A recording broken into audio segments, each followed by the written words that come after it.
E às vezes a gente ora e ora e ora para que Deus nos ajude, para que Deus tire aquilo do nosso coração, mas Deus não tira.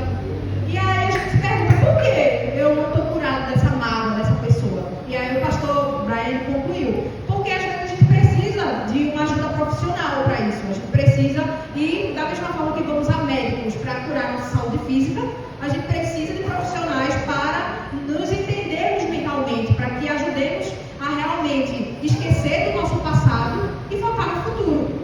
Então é muito importante termos esse discernimento, porque Deus ele faz tudo por nós, mas tem coisas que só nós podemos fazer como indivíduos, como a questão, aquele exemplo de Lázaro, que Deus poderia, Jesus ele poderia ter tirado a pedra, removido a pedra de alguma forma, mas ele pediu que as pessoas que estivessem ali, elas removessem aquela pedra e Jesus orando fez o milagre da ressurreição de Lázaro.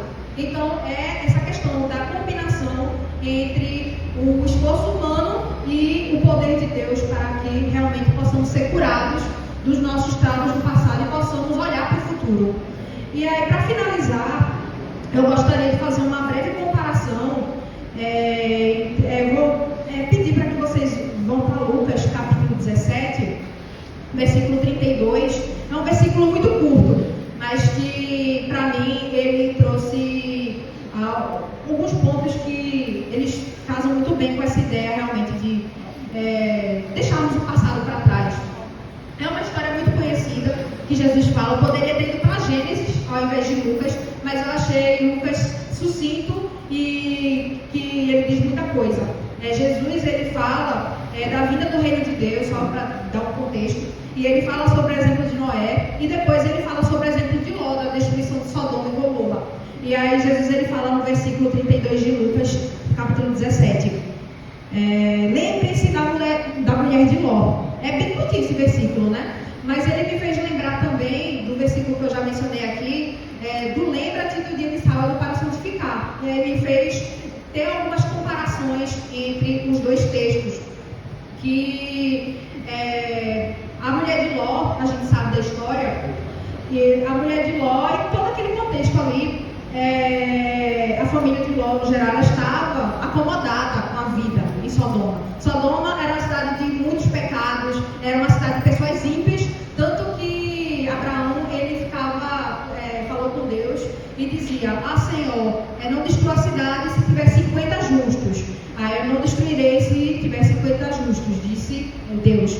E aí depois 45, 40, 30, 20, até chegar em 10, porque até Abraão sabia da fama da cidade, ela sabia que tinha poucas pessoas ali que eram fiéis, e de fato só tinha a família de Ló. Mas até tinha problemática quando você lê Ellen White, ela fala em Patriarcas e Profetas, eu acredito, que Ló, quando ele viu os anjos, ele estava hesitante na saída ali daquela cidade. Ele sabia que era uma cidade ímpia, ele sabia que os habitantes eram maus, perversos, mas ainda assim ele queria continuar lá.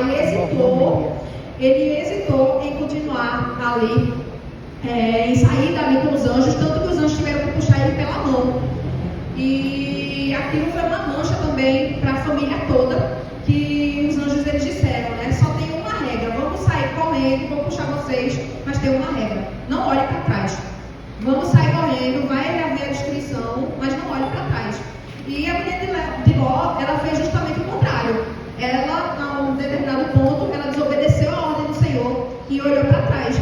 E ela morreu instantaneamente por conta disso. E às vezes nós somos como a mulher de Ló, porque o contexto aqui do versículo, ele fala no sentido de se apegar às riquezas materiais. Mas às vezes nós nos apegamos às nossas riquezas, nossas heranças emocionais, o que é tão perigoso quanto. Então, vou me apegar ao meu jeitinho, que tem até aquela frase da Gabriela, que eu nasci assim, eu cresci assim e vou morrer assim. A gente não faz esforços para mudar e acha o nosso jeitinho um jeitinho único, especial, e nós somos únicos diante de Deus e nós reconhecemos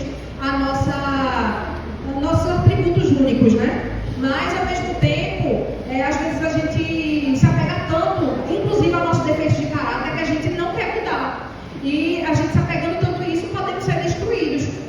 E é muito importante termos a memória como esse instrumento espiritual, no sentido de que ela tanto em Êxodo 20, versículo 8, quanto em Lucas 17:32, elas tratam da memória como uma disciplina espiritual essencial, ou seja, da mesma forma que devemos lembrar do sábado como sinal de Deus, devemos também lembrar das lições negativas que aconteceram com outras pessoas, para que não aconteçam também conosco, de nos perdermos porque nós temos mágoa de alguém, porque alguém nos fez mal.